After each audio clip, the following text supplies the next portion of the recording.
Hello and welcome to the first of my blogs about the recording of the Quatrapuntal album. So today I've been recording a couple of songs using the Portuguese guitar here, so I thought it might be interesting for you to learn a bit more about the instrument, how it's played and what it sounds like. Most of the information on the internet also seems to be in Portuguese, so I thought it might be useful to have something in English as well for people who are interested in the Portuguese guitar. So a little bit about the history and the background to it firstly. It developed from a much smaller instrument called a citern. A citern was a similar kind of shape, but as I say, much smaller, with 4 sets of double strings, and it was normally strummed with a kind of plectrum. Citerns were very often found on the wall of barber shops, so while you're waiting for a haircut or a shave, you could get it off the wall, have a quick strum along or a sing-song, and it was very popular in the Renaissance period for a period of time. In around about 1750, a new form of the citern emerged, which was much more similar to this instrument, again a bit smaller, but this time again with 6 double strings rather than 4, and it was usually plucked rather than strummed at this time. This instrument was called the guitar, usually spelt with 2 T's, so G-U-I-T-T-A-R. These days it's normally referred to as the English guitar, and that's mainly to distinguish it from the Spanish guitar, the normal modern guitar, which wasn't really that popular in England at the time. It was later on, but not this time. So the English guitar was very popular, in particular with quite well-off ladies who thought it was a quite elegant instrument to play.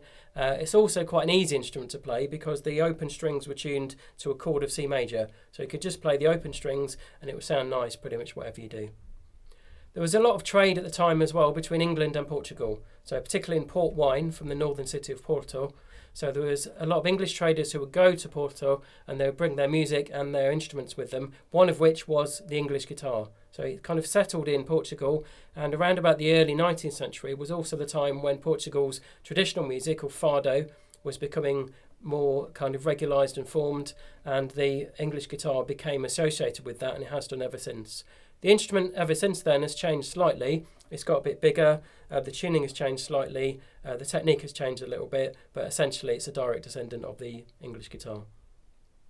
So a little bit about the modern form of the Portuguese guitar now. So it has a teardrop shape and a flat back, fixed metal frets. It has 6 pairs of strings, which are quite an unusual tuning. So the top string is B, then we have A, then E, then B, A, and D.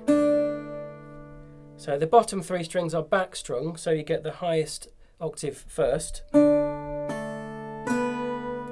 And then the top 3 strings are unison pairs. People always ask about the tuning arrangement on this instrument because it looks very particular, and I believe it's unique, an instrument that's tuned in this way. So it has this kind of watch key tuning system, I'll show you that in more detail, which is again taken directly from English guitars which had something similar. So it's actually a very, very logical and sensible system to use with this instrument. It's very difficult to keep this instrument in tune with the metal strings and quite high tension. So these do a really good job of doing that. So each one is a little thread with a little block on it that's attached to the thread. So when you turn the thread, the block moves up and down and tightens or loosens the string. The downside of this system is that it means you have to have loops on both ends of the string. So when you buy the strings, you have a loop in one end, which attaches there. You then have to twist the other end to go around those little pins there. So it has to be exactly the right length, and if you do it wrong, then the string is useless and you lose it. If you're interested in seeing how that's done, if you go to the Quatrapuntal Facebook page and scroll down, there is a post about changing the strings on this instrument. It's a very, very fiddly, very frustrating process, but obviously necessary to get the amazing sound that you get on this instrument. So a little bit about the technique of how it's played now. The most unusual thing about it is the way that it's played with the right hand.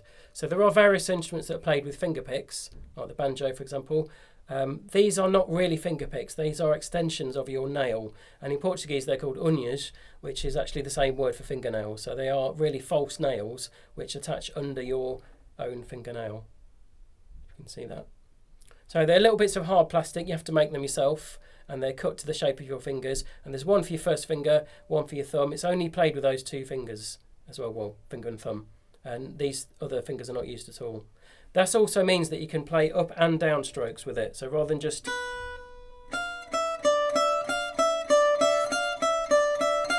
down strokes, you can use up and down strokes.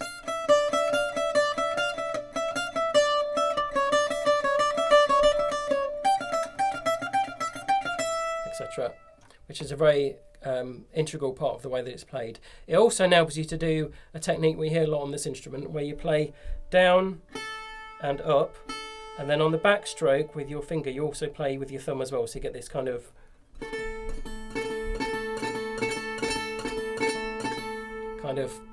three-note pattern which you hear very often in it.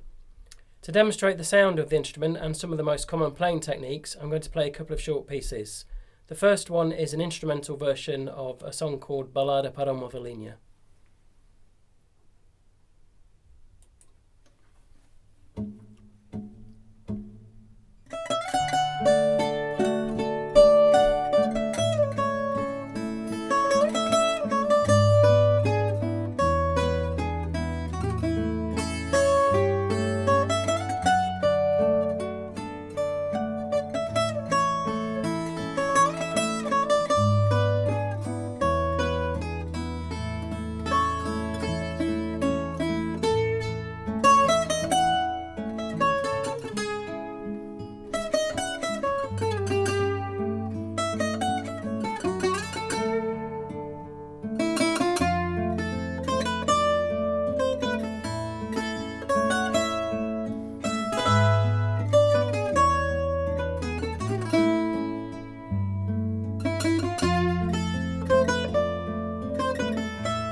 The final example is a little teaser of the Quatrapuntal song Daybreak, which I've been recording here today.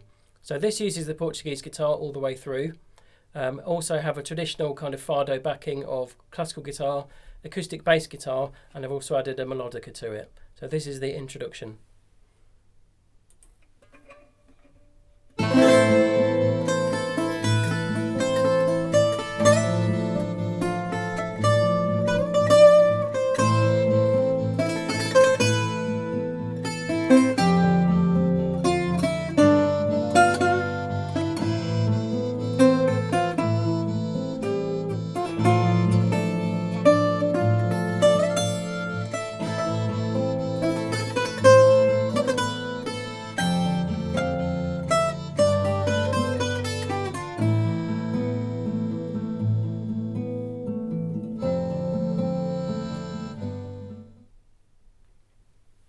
Sorry, that's all we're getting for now. The recording will be finished soon. Thank you for watching. Please visit our page, Facebook page, facebook.com/Quatrapuntal, or please visit our YouTube channel for other interesting videos. So I'll be doing some more blogs as well on other interesting, unusual instruments I've been using for this album. So please subscribe and help us out. Thank you.